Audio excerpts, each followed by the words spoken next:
question isn't who or why anymore, so much as how. How could 200,000 tons of steel drop to the ground in under 11 seconds because of a fire? Well, over 1,000 architects and engineers say it simply can't, not the way it happened on September 11th. And now they want a new investigation. Well, Tim King is the editor of SalemNews.com. He's been covering this issue for quite some time now, and he joins me live from Oregon. You know, Tim, RT has been covering this topic extensively over the years, and I found it very interesting that the first line of the piece you wrote said, quote, "The mainstream press is showing interest in a taboo, however glaring subject, the inconsistencies in the Bush White House 9/11 account." First of all, what are the inconsistencies here, and why do you think that the mainstream media has started to pay attention now? Well, I think that part of it is that there are certain facts with things like the melting temperature of steel, and there are a lot of very, very known criteria about building implosions, and I think it's the fact that 1,000 engineers have signed on to this report now, and they're just saying it's physically impossible. The version. And a lot of us, I think, when the passports were showing up on the sidewalks of Manhattan just hours after the initial crash, really didn't have a lot of faith that we were going to get a real story. And I think that, after all this time with this many professionals, and these are high caliber professionals making these points, that we just have to pay attention, and now the mainstream media is too. You also say, based on the interviews and research you had done, that a third building came down that day, wasn't hit by an airplane, but you write that it did contain a lot of records that certain members of the financial industry didn't miss. Can you elaborate a little bit on that?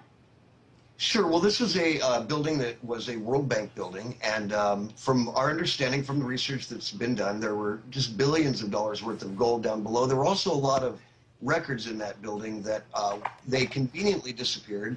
This is Security and Loan Administration scandal, a lot of things along those lines. They were records that these groups were not sorry to see vanish into thin air.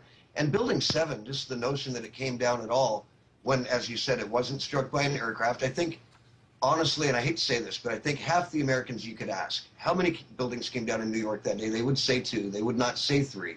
And Building 7 was a skyscraper. It was not as tall as the 2 main buildings, but it was very substantial. And since jet fuel burns about the temperature of diesel, which isn't enough to melt steel in the first place, the notion of the third building coming down after not even being struck by an aircraft, it's pretty far out.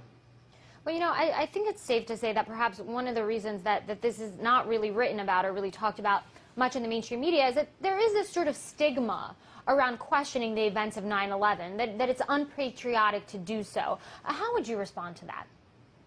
I would say that's exactly the case, and that's what all of the researchers and reporters who have taken the time to go into this subject have dealt with. It's an instant call on patriotism, it's an instant call on ethics, but in reality it's a case where some of us that have the factual data, we just can't go on not bringing this forward. It's just too important of a subject. And yeah, I do believe that Americans have really had the wool pulled over their eyes firmly for all of this time. And, it's a very hard one when you are an American to face this and try to put your mind around it. It's so painful to consider what could have happened. So does this piece in the Washington Times then signal that there could, in fact, be a formal inquiry, maybe a new investigation sometime in the near future?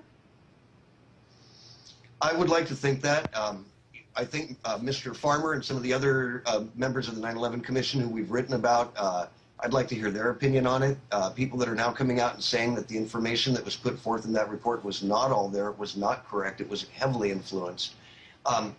The thing about this is that there are so many parts to it, and 9/11, happened in 3 different locations, if you will, and each of the Pentagons, Shanksville, Pennsylvania, and New York, they all have their own major inconsistencies in the stories. So it's really, I think, much larger than any of us can ever really fully grasp, but it's coming forward slowly.